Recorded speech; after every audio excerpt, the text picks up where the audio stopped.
sound of my people. Now that's a clap We're right all there. clap. She's got that down. She's got the clap. Oh, wow. No. Well. You literally brought that up. I said this guy knows what's up. Are we?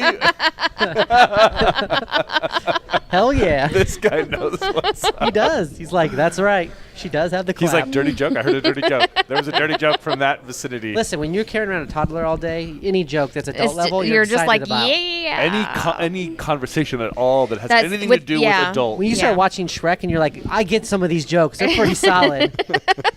And you start using them in your everyday conversation. Yeah. Like an onion. All right. All right, this is a timer. I will watch this and try to make sure we don't run long. You're already making it worse. Welcome to GloryHoundd and the Uninvited Gamers. I'm your host, GloryHoundd, and tonight's Uninvited Gamers are DrGloryHogg. Greg Dixon. And we're down at our beautiful Games U today in Gilbert, Arizona. And what do we want to talk about? We want to talk about some really interesting stuff today. The mind.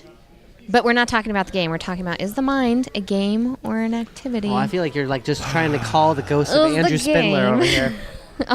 No. He doesn't hear us. We don't need his input on this. Is the mind a game or an activity? So, I released a poll on Twitter. It was a very large poll, and it went off very well. Oh my gosh, you were just asking for it. That's what she said with that. And I have results, but I'm not going to tell you the results now. Ooh, first, we're going to talk about suspense. Whether or not either of you think it's a game or an activity. So, Greg, what do you think? Me first? Yes, you first. I don't know what you guys think, so I'm nervous. You can't do that. No, I 100,000% think it's absolutely a game. Okay. It's not. Why is it a game? An activity has become the thing that gamers say when they want to besmirch something that they don't like. Besmirch. You like that? I learned that on the SAT. Okay. My word a day calendar. So it's a game. It's game. Okay. It's got rules. It's not any different. I mean, there's a game called The Game that was nominated for the SDJ. Yeah. They're both cooperative, limited vocalization games where you're trying to get cards in a certain order. Right. I mean, if that's a game, then this is absolutely Then why is a this game. not a game? Yeah, Okay. it's a game. Dr. And it's a great GloryHogg? game, by the way. I discussed this on Twitter, but it's most definitely a game because of one simple fact. The Germans say it's a game. Usually you're the one dishing it out. I think Is that. it a game? That one was too much. Is it a game, GloryHoundd? I think it's a game. Absolutely, it's a game. If tag is a game, because tag is a game, and that's you just running around and trying to slap your friends, okay? Like, that, then it has to be a game because this has instructions. Wait. The mind, is it a game or an activity? Andrew Spindler. The mind is a decidedly an activity. Thank you. Boo. Thank you. Okay, hold on. Why is it an activity, though? Because there's no... we talked about this on my show. Oh, what is this? Just a free plug? Come on. No, it's just the episode of this that I was on. Yeah. Specifically, it's. Tell us why you were wrong then, and still wrong now. The mind is an activity because it's a thing that you set out to do with. I don't know. Yeah, exactly. It's a game. I feel like you discussed this better on Twitter. It's not only is it a game, it's No. a really good game. Straight It up, is. whenever I put the poll out, people are linking in the description, like, the Definitions definition of a of game game. and, like, stuff. Yeah, Yeah, it Richard was- Newby actually got out the definitions, and I was Richard like, you kind got of newbie. won that whole He argument. really did. He really Well, did. when you start using the Webster's Dictionary, you kind of to, like, smack people with. He pulled out he's the like, big old Webster's Dictionary and was like, I Take got that. this. I got this. And he hasn't even played it, and he was defending it. That's very true. That's very true. It's an excellent game. Yeah, I think it's a game. It has rules. You can play it together. I mean, there's lots of things that are games that are also activities. Well, and a game can be an activity, and I don't see why that's a bad thing. And it provides... It sets a mood and provides an experience with a simple rule set. So not only is it a game, it's a very good game because you can learn it in 5 seconds, Yeah. and you become so invested in it. When you're in those final rounds, and you're Oh, like, it's super intense. you're running out of Yeah. lives, and it creates a real experience. I think that's why I say it's not like only being a on game. this show. You start sweating. You take off your headphones. You try to leave the whole room. I mean, not only is it a game, it's a good game because It it is. really provides this. It great is. I've enjoyed it every experience. time I played it. Yeah. It's a game that we're like, as soon as you lose, you're like, let's play it again. Absolutely, you can never play just once because Yeah. it hooks you in. I've played it like 90 times at this point. So our Twitter polls, it was actually very close. It was like, I think it was 40 something it was to like 40 to 60. Yeah, wasn't 40 it? to 60. Which is that it was a absurd. game. It should have been 99 Yeah, to just. I really Spindler. think so. But it's interesting seeing how people are separating that. I wonder if in the future that's what we're going to hear more of, like, oh, this is actually this is an activity game. Because we separate games into so many different things. This is a war game. This is like a card game. This is like I think it's just a pickup game. Like it's a way people like to hate on games these days. It's an activity game. Calling it an activity. It's an activity, but it is still a game. But yeah, activities are fun. It's why you do them. That's right. So same thing. We have today. We're talking semantics. About call it a fun activity. Call it a game. Either way, they're pretty close to each other. Fun. I feel like Today we got Detective, a modern crime story by Portal Games. This is for 16 plus, 1 to 5 players, and it runs about 120 minutes to 180 minutes. 2 to 3 hours. Yes. So, thanks Detective. For the conversion. You're welcome. This is a fantastic game, guys. Call me Mr. Abacus over here. I'll do all the math. How many minutes is that? There's 30 minutes equals a second. Seconds equal minutes. This is a storytelling game, and this storytelling game involves not only a database that you search on online, but you can also incorporate real-time history into it. Don't throw out the word storytelling because you're already turning me off.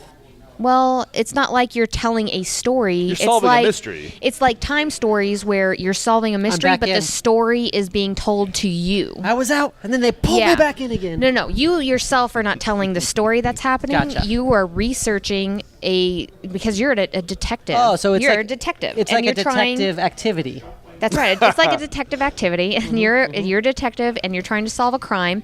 And I can't remember how many crimes you solve in the box, but then there's an 5. I think there's 5. There's an overarching story that is over all of the crimes. So as you're playing, you can find things that are going to relate to other parts of the different cases that you're involved in, as well as you can search online to start finding answers and information and history about things. You can search within the database to find people and find their fingerprints and do like data analysis and stuff like that. I like the web part where you can look up stuff online. Yeah, it is so like integrative with what you're doing. Like the cards that you read and stuff like that, some of them will be themed with pictures and stuff on them. And you don't go through every card every time. No. So you have a deck of cards, and as you're playing, you have only so many days and so much time that you can play this case in, and you only can get about halfway through the deck at the most. And I think when I played, we did not even get we maybe got a quarter of the way through the first deck. I like that because that makes me feel like you could play it more than once. Right. You could play it many different times, getting lots of different information, because like I remember being at the end portion of this game where we were trying to just kind of figure out some things at the end of the night, and the game was going to end and we were going to see what our score was, and we're like, okay, well, we didn't even try this whole other avenue. We didn't even go visit these other people we could have visited and interrogated. Let's go over there and see what they say. And we went over there, and then it just like opened up this whole different like doors of information and stuff, and I was like, damn it, why didn't we go over here? That reminds me of like Time Stories has a few that are like that, where you're like, oh, I think we've solved this, and then you're like, well, let's go check out the marketplace, and then you're like, oh god, now there's portals. Yeah, like, now there's all this other stuff that is just that we should have checked out. Yeah. So you really liked it. Yeah, she super liked it. So enjoyed this game. It took forever, but it flew by so fast. Okay, so like I think we were at that 3-hour mark. Yeah. But it did not feel like I was sitting for 3 hours at all. Like I was fully invested 100% of the time. Like it was so interesting and intriguing that by the end of it, I was like, wow, I would play another 3 hours right now. Can I offer a alternate opinion? Okay. Ooh. So she's like, we got this coming at Gen Con, don't we? We do. Yeah, she's super like that. My wife and I have been so hyped for this, like really looking forward to it. Because you guys play that other detective game. We play Sherlock Holmes Consulting Detective. Yeah, you guys played the heck out of that. Yeah, we do. We have, and we continue to. We've played all of the Mythos tales. So this is like a Lovecraftian version of these mystery solving. We played Deadline, which is like a 1930s noir version of these things. Okay. We've played all the time stories, all the exit games. Right. We like these types of games, and so we were super hyped about this. So we played it the other day. Two of us and the two people we've played most of those games with. For us, it dragged. Really? It felt like twice the time. Do you think it's because you guys aren't as smart, or? No, we solved it. We answered all the questions. We got a good score. Well, let me be fair. Your wife is very smart. She's just kind of got that eye thing where she can't see your face. I'm just, yeah. No, that's real. She can't see faces, right? Isn't that a real thing? No. Oh my God! I just assumed. So on the other episode, you were able to guess my middle name out of nowhere, and now you come up with some random diagnosis. Well, no, I mean, I've seen her and I've seen you, and I just assume she can't see faces. No, yeah, that's and a she's good. never hit on me. No. So that's a good assumption. Between Mary and you, and never hitting on me. The crime or the puzzle this solving has been games, like our bread and butter for a while now. We're really into this. Yeah. And now, have you played Sherlock Holmes Consulting Detective? I have not played that one. So much better. Really? In our opinion, it's so much better. This felt this like, at some point, we're like, this just feels like homework. We have to enter in all these long 12-digit codes for no reason. And then you enter it. And I'm thinking, this is cool because they're integrating a website and technology. Right. Maybe there's going to be like footage of the crime. Or maybe they'll have like an interview where you see the guy sweating under the lights and we can watch the tape of that. No, you just punch in these long codes don't give them free ideas. The expansion's well, going to have maybe that. future scenarios do have those things. But on this one, you punch in all this information. You're keeping track of all these names and all this stuff. It feels like work. And then when you use the technology, you get, oh yeah, this person, their fingerprint is on this item. Well, that could just be on a card. Why do I have to enter in all this data? And we felt like we were at work. I really wanted to. I like want to this work game. at your work where it feels like a game. No, the whole it day didn't. you're at work, you're like, woo. It dragged. It felt like they added all these bells and whistles needlessly. Whereas, like with Sherlock Holmes Consulting Detective, you go, you read the passages, you figure it out together, and you answer the questions. Well, I think so. Here's the action. thing. So Tell it sounds like. Yeah, please. Yeah, okay, I'm going to tell you how you're wrong right now. It sounds like Sherlock Holmes is very one-directional, where you have one task at hand, you're getting that one task done, whereas the detective one is open. You're not trying to just go down one path. You're trying to figure out enough of the overarching story items. Yeah. Because you're playing two games at once. You're playing, hey, how am I going to solve this entire game? And, hey, how am I going to solve this case right now? So it's like the really good TV shows that have... Right. Each episode, you solve the crime in the episode, but there's also an overarching But you have theme. to enjoy the first experience enough to want to play it again. That's true. For the overarching story to matter. That's true. But it matters if you guys were just focused on that. Because initially we were just focused on that one story. Don't we're like, invite okay, them over to play this. we're trying to solve this mystery. We're trying to, see who got this and stuff. I've been shunned. And then... like midway through the game, the overarching storyline started opening up, and I was like, wait a second, like there's so much more to this overarching story than I had thought before. And then we were almost doing two things at once, trying to get these overarching story pieces figured out, as well as, okay, we need to also finish this case. And that's definitely something they borrowed from Sherlock Holmes Consulting Detective. What I want to see at the end is just Trogdor. Like, it's just It's been him the whole time. Because Sherlock Holmes Consulting Detective has elements of that too, where you start to realize, oh, Moriarty's been orchestrating things throughout some of these cases. So they definitely were inspired by it and thought, let's modernize it and add technology and all this kind of stuff. But it just feels like it just bogs it down. I feel like that's going to take it so much further in the long run. Well, they did say, if you go too far, the potential of it is really exciting. If you go too far into everything, you can go into rabbit holes of things, of just where you're just finding knowledge, but you're not going anywhere. But you don't get a lot of time to go down rabbit holes. You don't. So you really have to make choices on where you want to spend your time. Because every card you choose to look at, it burns a certain amount of time. Yeah. And you don't get to know how much time it's going to burn. You don't know until you go and do it. So like Time Stories, because Time Stories is that too, where you're like, the more you explore, it's almost like you want to explore, but it's you're bad not sure. too. And you know how Time Stories you roll a die when you go from location to location? Yeah. And this one it's fixed. It's just 1 hour every time you travel, but then you get there and you might burn 3 or 4 hours. You don't know. And they only give you a set amount of days. Go that way? So it's a very finite amount of time that you have to use. So I almost would have liked it more if it was more open. And the other thing that we found is we were deliberating so much on how to use our tokens, because they give you these tokens that allow you to kind of dig deeper. we didn't end up deliberating as much on that. Well, because it's a very small amount. You get like 5 you only tokens. get a few. And so we kept worrying that we're going to need these later on. We're going to need these later. So it just really bogs down as we're like, is this a good time to use it or should we do it later? And we're all debating that. Sounds like you're a little wishy-washy. With Sherlock Holmes Consulting Detective, you're working as a group, but you're taking turns. So you might go, hey, look, it's my turn. Ultimately, it's my call. If it goes south, blame me, but I'm gonna pull the trigger and go. And so you get into the action faster. That's not how the dream works. You need teamwork, bro. Well, I have to say, though, in the detective story, there was one point throughout the game where, I was absolutely surprised. They were like, okay, and then do this action. And I was like, what? And It sounds like we went down very different paths. Yeah, and I'm not sure what something you're happened in the game that I had not expected at all, and I was like, wow, that's fantastic. Like. It was really interesting. We'll have to talk about it later because I don't want to do any spoilers. I don't want to spoil it either. We'll go back and forth. I and talk wanted about to like this. But so much there more. was one point where I was just like, "Wow, that was a really unique experience." Being positively surprised by what that happened. We just want to invite you. I don't think you're gonna like it. I think it's gonna feel really long. Too bad I already got it. So. No. I mean, I hope you do. Look, I want it to be. I'm going to force him to play with me. So. I want it to be a success. I want people to like it. But for people, we also have Seafall Legacy at home. Is that going to be bad for me? Spoiler alert. For people who are fans of this genre of game, and here's the other thing. You think it's going to be a little bogged down. Here's the other thing that spoiled it for me is I got to play Chronicles of Crime, which is the Lucky Duck game at Gamma. That's coming out soon. And that one incorporates technology in a much fresher, interesting way. You use the technology and it's incorporated and it's a part of it, but it's much more user-friendly. You're not inputting in these big 12-digit codes. You're using a phone to scan the little QR codes, and it instantly gives you information. Okay, that probably would have been better. So it just I really don't. I like QR codes, and I'm surprised they don't use them more. Yeah. Yeah, I don't want to. I think most people will like Detective, especially if you're not hardcore into this genre. But for us, it just felt like a slower. And I also didn't care about the story that much.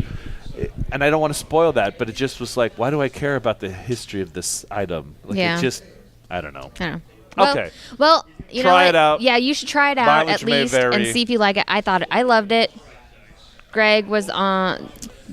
I don't think I'm going to play it. He was a nay? Again. Okay. And I don't have a choice in the matter because we've already bought it.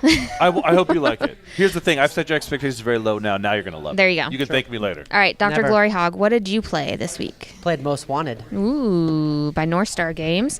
I had a chance to play this one, too. It's better if the box is right side up, too. That is for 10 plus, 2 to 8 players, and it takes 15 to 35 minutes. So, do you want to talk about it?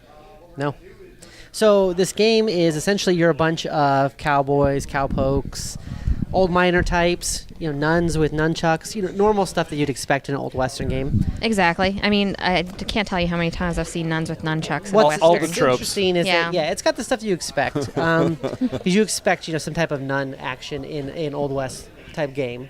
Nun action. Yes. Very open there. All right. Sounds like your honeymoon. Yeah. The point of the nuns? No action. Oh, None. nun action. Got it. So classy. We went to Jamaica. That's not a problem. So what's interesting? Plenty of I'm not action even in gonna touch that. Jamaica. So what's interesting about this game is that it's a pretty fast game. I mean, it goes a while. Like, what is it? It goes like 30 minutes plus. Would you say overall? I believe I just said 15 to 35 minutes whenever I was describing the game. He was over here talking about nun action, so he doesn't listen. What you're trying to do is you're actually trying to gain infamy, right? So you're trying to rob things, you're trying to steal, you're doing all these things that you would normally do to be a bad guy to gain infamy. And then once you're the most infamous, the most hunted after, most wanted, if you will, criminal, that's then right. you win the game. Then you win the game. Yeah. Yeah. That's it. But the way you win it, though, is you win it through, you'll have like 6 cards out, and they all have different actions that will either gain you money, gain you more cards, or you'll be using cards to try to like rob the Pony Express, take out, a train, different things like that. And you're going to win it by using basically poker hands, but they're poker hands minus flushes and straights. So it's going to be like 2 of a kind, 3 of a kind, 4 of a kind, a high card, pairs, 2 pairs, things like that. Yeah, I like the look of the cards. Like the look of the cards themselves, they're really cute. Yeah, they made them like weathered looking. Yeah, they are weathered looking. They look like they've been around for a little while. It's very thematic looking. Oh, definitely. So we've played it a couple times now, and I find it to be probably with 3 or 4 different groups of people. So just different people from highly strategic gamers to like people who don't know much about games. So it's gone over well with all different people you played it with. I think just because of the theme, yeah. I mean, it's one of those games. It's a good filler game. You're not going to probably play it 3 or 4 times in a row, but when you're sitting there and you're just, like we were playing with the kid and iProfit and just Colleen, and we're just like, yeehaw, like screaming at the top of our lungs. my gosh, we were all cowboys. It was very cute. much. And like, I like it the becomes push your fun. luck kind of element of like someone lays down their cards and you have to decide like, do I want to use my cards up to try to challenge them or not? When you're playing with 4 or 5 people and then like three other people want to challenge you, you're like, oh crap, my 2 10s don't seem to I don't think I'm going to hold up. This is I thought I was going to do pretty good with this. And then there also is an interesting aspect which games do is there's one thing that can beat double aces, which is double sixes. There is a way to backstab. The sixes are the sixes are lowest card game, unless they're against an ace, and then so there is a way. So there's nothing better than when like your 8-year-old's playing, and Kat's about to win, GloryHoundd's about to win, and she's about to get there, and they're like, I challenge you to a duel, and she drops down the ace, and then the 8-year-old's like puts down the 6, and everyone's just like, oh. There's definitely that element of like policing other people too, and like there table is. talk There's lots about, of policing, hey, we got to stop them. They're running away with it. Yeah. You have to challenge them. Just use something, and then some aspect of it, you want to use your cards up too to get new fresh cards, because you always refill your hand. So you're almost just like, sometimes I'll go in on something knowing I'm going to lose, but it doesn't matter because I just want new cards. And this is a good gateway game too, because people are familiar with the say idea that. of poker I was just hands gonna say and that. stuff. So yeah, this is gonna go over insanely well with people who have not played a bunch of games before. Yeah, people that you play at lunchtime with, because it's a very fast little game to play. People who love like a light, fun, pokery like game, It's a party game, is what it is. Yeah. Because you go up to, 8 players? Yeah, so 2 to 8 players. Like, this is meant to play with a bunch of people, to sit around. And the more you have, the joke. better. Yeah, to joke about being a cowboy and stuff, and playing your hand of cards and trying to beat people out in this game. And it's North Star Games. It is North Star Games. They do, like, Happy Salmon That's and stuff. right. They're known for just, like, fun, silly experiences. And I think they do... They bring it up a notch. It's not as like light as something like Happy Salmon, but it's still super easy to learn for anybody. Super easy, and it is light, but not as light as Happy Salmon. But it is fun to play. I had a fun time playing it. The only thing that I wish they would have done was, so you have all those character sheets in here, and none of them have special abilities. Right. So like, although you're picking like the Nunchuck Nun or something like that, you don't have. Like, it's Dino just Mike. It's a cool figure to put down on the board, but you don't have like anything super special. But you know that they're trying to target that gateway audience, and that's probably why. That's probably why they didn't have the extra added level of complexity. Yeah. But they could always do like a. It could be an expansion. Yeah, a little expansion where you get some little special cards. Like King of Tokyo has expansions where like the monsters don't really matter in the base set, but the expansion you can do power ups, and they kind of change. Every game of this I've played though, everybody always starts getting that Western theme twang, talking and calling people out. Like every single time we've played, like it's always kind of gone over to that, I've always been in all those games, so that's probably maybe that's why you started up. Yeah, you started up. I do. You're on the vanguard of hicking it up. Listen, we live in Arizona. If you don't yeehaw every once in a while, come on. It was a cute game. I would play it at a party. It's not going to be my favorite game to play or anything, but I would play it at a party. But you'd be happy anytime I'd play it gets this busted out. over King of Tokyo. Well, of course you would. See, I wouldn't. So you said it so high on it, and now you're like, yeah, but... Yeah, see, I would not. I'd rather play King of Tokyo. I'm just saying, if I'm going to play a party game, I'll probably pick something like this. I'd rather play King of Tokyo. Because it does go out up to a good amount of players and stuff like that. Yeah, King of Tokyo, this goes up to 8. Right, so they're for different and it's crowds. Fast. It's different fast, size crowds. It's a good one for a mixed crowd with kids, adults, kind of like and a even little if bit you of experience, not experience. Because although this says 10 plus, I mean, our 8-year-old played it. No, not a problem. Yeah, we were playing it with a 7-year-old and an 8-year-old. Yeah, and a 6-year-old too, right? Isn't the other one 6? Yeah. I think there was a fetus at the table too. There was actually. Yeah. No. But this is a game that even though it's not going to be probably anyone's like favorite game, you're always going to be happy if it gets pulled out and people are like, "This is what we're playing next." Absolutely, because it is an interesting game to play. It's a good way to get stuff started, right? So you get it out, or like if you have people not talking to each other at a party, like that would be a good game. Which, by the way, going back to their other designs, Happy Salmon's the same way. That's right. If you want to break the ice, there's nothing like doing this. Absolutely. For 5 minutes straight with strangers to kind of loosen things up. And Greg, what did you end up playing? So I'm so excited about this one. You've played this one too. Yeah, I'm so excited. And I played this at Dice Archon, and then I played Dan King's copy more recently, and I ordered it. It's coming in the mail. It'll immediately be here like in 2 days. Oh my goodness! Because you just saved us money. Yes, I did, and I'll play with you guys anytime because it's Starship Samurai by Plaid Height Games. That's right. 2 to 4 players, roughly. It says 75 minutes, but in our experience, it took a little longer than that. Yeah. But we were learning. Yeah, we were learning. Isaac Vega's the designer. This game is fantastic. This is a area control game that is stripped down enough that you can learn it really fast, but has plenty of strategic depth with the card play and the comboing of abilities, and then just the meta game of like policing everyone at the table, paying attention to who's doing what, who's in the lead. Makes it super compelling, you're super invested in the outcome of it. And not only are you fighting for these areas, but the reason you're fighting for those areas is because they trigger these sort of tug-of-war icons that are on this track.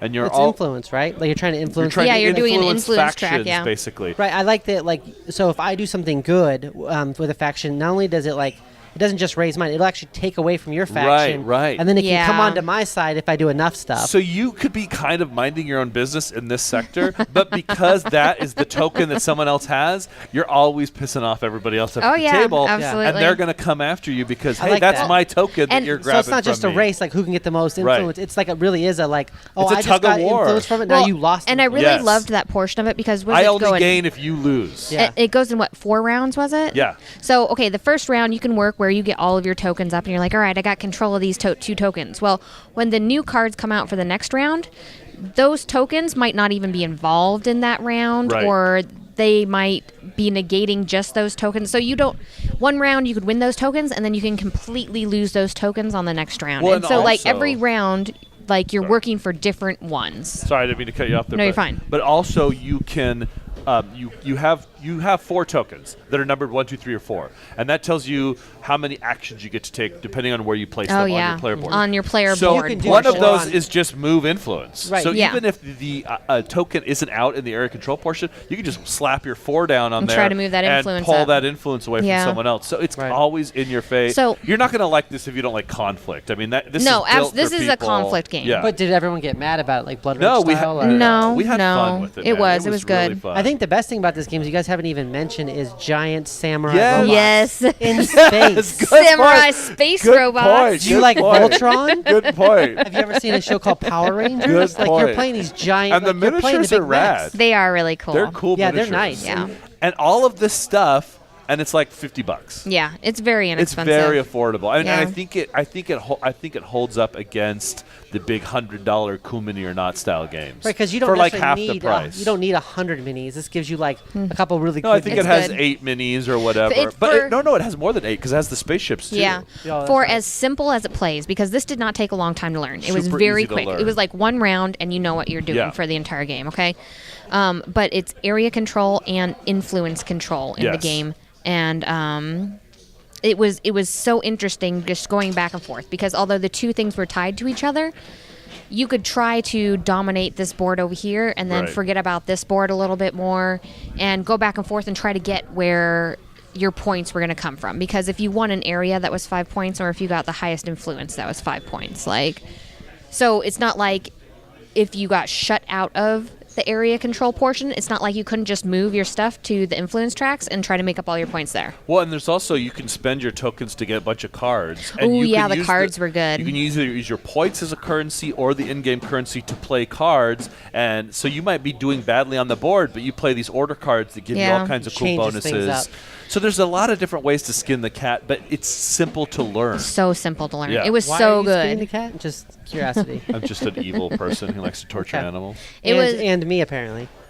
That's like my greatest achievement at this point, watching you squirm. The only thing that I did not like about this game was the fact that they had all these amazing miniatures in it, but they didn't have any inserts for the miniatures or any foam, or they were all piled in one bag. Yeah. Well, the game copy that we played with, one of the miniatures already had their arm was coming off, and the sword was bent. Because they just pile all these miniatures into one bag. That happens. Which are the nice, awesome, big samurai miniatures. Like, you don't want those getting all messed up. That's why the game's affordable. That's the focal point of the game. But to me, it didn't bother me that much because I'm like, that's why this game's affordable. They didn't spend a bunch of money on inserts and all fancy stuff. But you're not going to want to invest painting them and stuff if you're worried they're going to get all chipped. Right. Well, I'm saying if you get the game and you could just like display them, paint like them and the display them or miniatures, something. you need to get some sort of insert for the game. Yeah. There's enough room in the box to remove the box thing and make a insert for the game with some foam. Like, it's totally possible like we said, to do that. It's only the mechs that you have to worry about. Yeah, the ships are easy. The like ships those aren't going to get bent. They're not going to. But the giant samurai guys, so there's potential problems. Find with a way that. to put those 8 guys on foam, and you're good to go. You don't have to worry about bent swords. You gotta foam it up. Foam it up. You got to foam it up. This was an excellent game to play. I love this game, man, Yeah. and I think it holds up against Blood Rage and Rising Sun having and all of these big, expensive 4 actions around. It was intense the entire time. I was like, oh my god, what am I gonna do? I only have 3 actions and you're left. constantly like slandering everyone else at the table. Like, look at this guy, man. He stole your icon. You gotta fight him. And you're not gonna let him do that, are you? You're trying to sway people so nobody's gonna attack you. You get invested in there. so quickly in this game. Yeah, you really do. It was an excellent game to play. It was great. I haven't played it with 2 or 3 players. Okay. So you've only don't know how it scales. Throw that out there. I don't know 4 how was well good. it scales, but with 4, which is I've played it twice now with 4, it's excellent. It's a really good game. I will own it soon, and I will let you guys know how it goes with 2. All right. Well, thank you. Well, that is all we have for today, guys. Where can we check you out at, Greg? Hooked on Geek is the podcast I do every Monday. Twitter, Instagram, Facebook. Check us out. I had my personal Twitter and Instagram as well, Greg C. Dixon. I get a little more off track with that one. All right, DrGloryHogg, where can we find you at? Twitter, at DrGloryHogg. Doing the tweets at the DrGloryHogg. I'm also just on a podcast called GloryHoundd and the Uninvited Gamers. Oh, really? Mm-hmm. Oh, tell me more. Tell me more. Really good things. Yeah, it's way better than anything you're on. Well, and make sure to like and subscribe to us. And if you're listening to us on iTunes or Stitcher, make sure to subscribe to us there as well. We also have a little bell to check out our shenanigans throughout the week as we do the Uninvited Gamers. Ring and we their talk bell. about Kickstarters too. So, like, lots of awesome stuff coming from us. Anything else, guys? That's it. Yeah. All right. Have a good night. He's a patriot.